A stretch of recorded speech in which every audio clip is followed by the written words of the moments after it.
Hello everyone and welcome back to the channel. I've been gone for a little while. Anyway, so I started doing reading my books again, quite a few of them that I have lined up for this year. I'm gonna do 52 this year, maybe more actually. It's probably gonna be more. So anyway, I got through quite a few. I got through 3 of them already. It's past the third week of January. January's almost over. This is the fourth week. Uh, yeah, I'm on the third one right now. Anyway, so I'm going to talk about the first one I read. The first one I did was The Art of the Impossible. I forgot who it's by. I'll put that in the description. Anyway, The Art of the Impossible. I'm not going to review it like the other books I did before because I think more like there should be a point to some of the books, and to this one it was not like a lot of the other self-help books and stuff that you get a lot of times. They actually try to focus on telling you what you need to do with your life and how you're gonna get this and that. It wasn't like that. It was more of giving examples of things that have happened and giving you like a blueprint to how to do the impossible, basically. So the biggest thing I took away from this book is there are two types of impossible: little I impossible and capital I impossible. Little I impossible is something like running a marathon. Big I impossible is someone who never actually ran a marathon, who probably never even been in a race before, running and completing a 10K marathon the first time they try. It's something that is possible, but when you look at it and you think about it, you're like, that's impossible. There's no way it's gonna get done. But throughout the book, they had a couple examples of things that were little I impossible and then big I impossible, especially like NASA. It's like going to the moon is something that was super impossible that nobody thought was going to be possible, but now we've been to the moon a couple times. We have satellites in space, all that stuff, and it wasn't because of somebody was just smart, somebody just kept on doing, they worked hard and then eventually they did it. It was because they did impossible things over and over again until they got something that was completely impossible done. They started with the small impossible things, like the impossible thing of designing a rocket, then finding the fuel for the rocket. All things that are thought to be impossible, but at the same time, there are things that people will be like, it's probably impossible, but the right person could probably do it. Yeah, all these things came together, little impossible things, one after the next, until all of a sudden, you're on the moon. Even getting the astronauts was something that was thought to be impossible, because when the original creators of the rockets, the original crew of NASA, finished the rocket, they kind of expected that, oh wait, we're not going to go to the moon. That's going to be really difficult. We're smart people. We're probably going to die. Now we have to do the impossible task of finding somebody strong enough to get to the moon and not die. So, little I impossible, all the way to big I impossible. Well, one of the main things about the book that was kind of interesting is how things were categorized. The first is little I impossible to big I impossible, or things that are astronomically impossible to versus things that you can probably think you can do if you put too much work into it, basically. And what it really comes down to is how much work goes into that actual thing, whether it be something that takes maybe a couple years to something that takes lifetimes in general to accomplish, will determine whether or not it's something that's a little bit impossible to something that's like a miracle worth of impossible. And well, after reading this, I looked at things a little bit different than, is it impossible or not? And everything seems kind of possible after we're looking at this book. When you look at it from that view, it's not about whether something is impossible, whether or not it's going to take too much work to do, or you can do it or not. It's whether or not you are willing to put in the work to do whatever it is you're thinking about. Because almost anything you can think about, there is a way to do it. It's just whether or not you can accomplish that work by yourself, or you need help to accomplish it, or maybe you need new skills altogether to pretty much accomplish that work. For instance, you look into publishing a book. If you've never written a book, if you've never written anything in your life, publishing a book seems like an impossible task. But I do it all quite often. It's not an impossible task to me. It's not even a little eye task to me anymore. It's just a normal thing. It's just like doing a regular job. It seems impossible when I first started going into publishing and thinking about publishing a book myself. That daunting task, thinking about all these massive companies that do it. But then once you start doing it and you start learning that, oh, it's not that impossible. Yeah, it's really hard. It takes a lot of work, but I just need the right skills in order to do it. It's not a matter of I need to work forever, I need to spend my whole life working it. No, I need to get the right skills to do it. And that's what I learned doing that. I learned that a book may seem impossible, but it's just the skills needed to do it that's actually going into it. You need to be able to design the layout of the book, so you need print work, design work experience. You need graphic design experience to do the covers and align things properly so when it prints out, it doesn't look horrible, it prints in the correct place. And then you just need to find places to submit your work. You need to collect ISBN numbers. You need to upload all this stuff. You need to get all this stuff together in the right place at basically the right time, in a sense.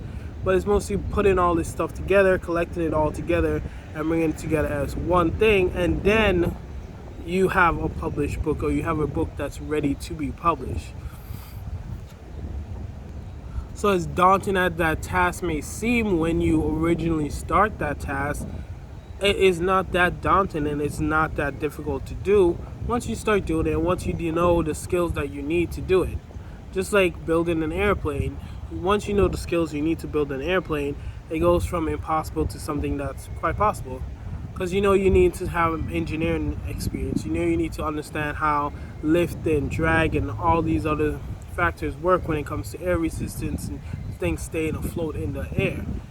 Once you have the knowledge for that stuff, the things that were impossible before simply become something that's not impossible, but just something mundane that just takes more work. And even though this wasn't like one of the major themes in the book, because it was more like what's small and possible, going into the bigger impossibles, and you should start with the things that you can get done first. You don't start with something that's big eye impossible. Like, you don't start with, oh, I'm gonna get in a spaceship and get to the moon. No, you start with, I'm gonna go to the gym and lose 10 pounds. Then you're gonna go into a different gym and start to build some muscle. Then you're gonna go to a different gym and get some stamina up. Then you're gonna go train on the water. You're gonna do all these things that at the current state you are training on the water, you probably couldn't do, because you're like, that's impossible. I can't go down there on the water because I don't like water like that. I'm afraid of that. So you're gonna have to build up all these little incremental impossible tasks before you get to that bigger task.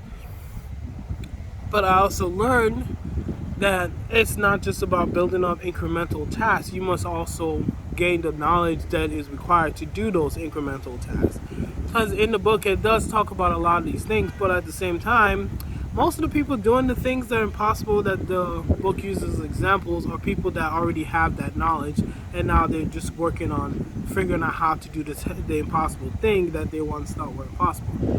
But from what I've learned in my perspective and a lot of things that I've been through in my life, I've learned that it's not just the fact that something may be impossible for you to do, it's also how much knowledge you have. For instance, when I first got my first car, I thought it was impossible to change my own brakes. Like, I had so much trouble changing my own brakes in my first car. I learned how to do it. I changed my brakes. I never changed the back brakes because those are drums and they don't really do much in my first car, which was a Neon. I never really got around to changing it. Then I got my other car, which was a Mustang, and then again, it came down to the brakes, and I was changing the brakes, but I was changing the rotors also, and that seemed like an even more daunting task that seemed impossible. I got help with it, and it got done. But then later on, I rebuilt an engine, something I didn't think was going to be possible, especially getting my first car. I didn't think it would be possible for me to disassemble an engine completely, to replace a head gasket, put it back together, and still turn the car on and still function. I've done that 3 times already, and it's always worked. And it's not about, oh, I have skills to do it. It's It took time, and I had to learn the knowledge that was required to do it. It took a lot of research. I had to find the manuals to the cars. I looked up the car, what each part of the car did. I watched videos on people doing it to different cars, a whole bunch of different cars before I attempted it myself. So it wasn't so much the whatever task I was doing was impossible because I thought it was impossible and it required me to do so much work. It was impossible, but I didn't understand the task fully at hand, and that is one of the reasons I thought it was impossible. So for me, I think if you read this book, which I recommend, it's not a very long book. I listen to it on audiobook because that's usually how I do most of my books in my free time. It does, you can take away quite a lot from it, and you will learn that it's not just about how you do things, it's about whether or not you want to accomplish something and going forward and focusing on that thing. Like it was, I gave the example of one of the people that designed the rockets or the rocket engine for the first spaceship. And he was talking about what it takes to do something that everyone thinks is impossible, like big eye impossible, that nobody else can do. And in this course of going through and getting to know the guy and interviewing him and seeing what he actually does on a daily basis, it comes down to something really mundane. Because he says the guy wakes up in the morning, takes a shower, eats, goes to his study, and he works on the rocket design. Studies other things, he tries to different designs. He stops when he's tired, he goes, takes a break, he goes to sleep. He comes back, he tries again, he takes another break when he gets frustrated. He talks about the guy's big thing is he takes a shower whenever he's frustrated because it helps him think, and every time he gets frustrated, he goes and takes a shower, and he goes and sits down afterwards. And he did this for year after year, every single day. This is all the guy did every single day until he figured out how to face all the design problems that they had with that rocket. It seems like something mundane when you look at what he does every day, but at the same time, it's not just mundane. It's about being dedicated to doing something over and over again. Even if it's mundane, you're working towards an impossible goal. It's not always going to be glorious. It's not always going to be you doing impossible tasks. Sometimes it just comes down to you doing repetitive, mundane, menial tasks over and over again until you reach the impossible eventually. Same thing happened when I did my car. I thought it was going to be impossible, and I got everything set up. I got all my tools together, and I sat there for a little while before I even started. I was looking at the engine going, oh, there's so many cables everywhere, bolts everywhere, screws everywhere. I'm not going to be able to do this. I think I made a mistake. And then I started working on it. 3 days later, a couple hundred bolts later, moved a bunch of cables, and I had already gotten to the inside of the engine, taken out the gasket and I was putting it back together. It didn't even seem that difficult by the time I got it put back together a week later. It seemed like what I did wasn't that big of a deal because I just sat there and did simple things. I just unscrewed bolts over and over again, put them in bags, labeled it, and then kept going. That's all I did. I took pictures. I never actually looked at the pictures I took because I went back and put it back together in just a reverse order and I didn't mess anything up. Lo and behold, that's all it took. It was a mundane task of just unscrewing things, putting it in a certain place so it wasn't get lost, labeling certain things, and that was it. And then came to the task of just cleaning everything, which is spraying things down, wiping it off, putting things in a bucket with degreaser so that all the grease can come off, taking it back out, wiping it down again, spraying it again, and then putting it back in the engine. Super mundane things that anybody can do because you're not doing anything that requires a lot of skill. You're not doing anything that requires a bunch of brain work for each individual task. But altogether, it requires skill and knowledge to do the entire thing as a whole. You have to pay attention. You have to do a lot of different things that require you to focus, require you to know what you're doing. But the actual individual task that it took to get those things done was actually the simplest thing in the world. It was actually easier than I thought changing my brakes, which no one will think, oh, you're an idiot. That's not possible. You can't compare rebuilding an engine to changing brakes. You're just putting on brakes. It's a completely different thing. But it's not. It's basically the same concept. You're taking things out and you're putting things back in. You're building an engine, you're taking it apart and putting it back exactly the way you took it apart. You didn't actually really change anything. You might replace a couple parts with exact same parts that you took out, but that's about it.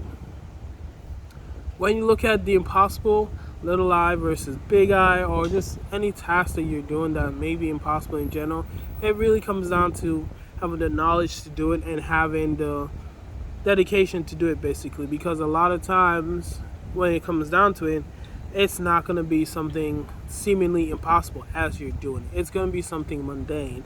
Like the fastest man in the world running a race. Do you think to him he's thinking while he's running this race, I'm the fastest man in the world, I'm doing an impossible task? No, he's thinking right foot, left foot, right foot, left foot, right foot, left foot. It's all that's going through his brain at that moment. Right foot, left foot, as fast as possible. That is all that's going through his brain. Because if anything else is going through his brain, he is not going faster than the guy next to him. And that is literally all he's thinking. Right foot, left foot.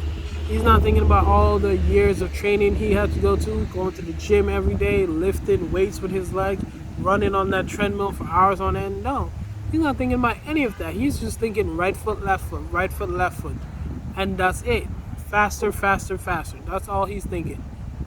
And that's something that we seem to miss sometimes when we look at the impossible tasks that we want to get done in our life, especially, or just impossible tasks in general that we may be taking part in.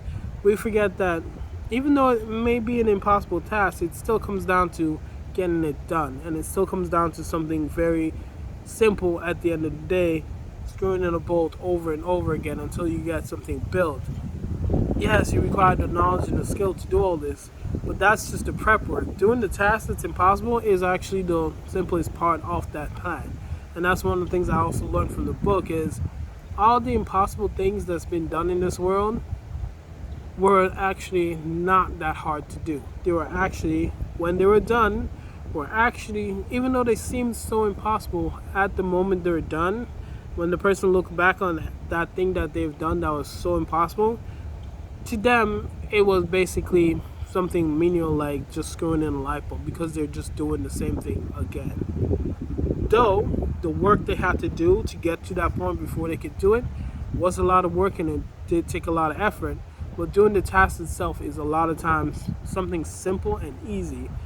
So something that should be taken away from that book also is don't look at the impossible task itself that you want to get done. Yes, look at the task and then look at all the things that go into doing that task. And then start with something small. Keep working on small things.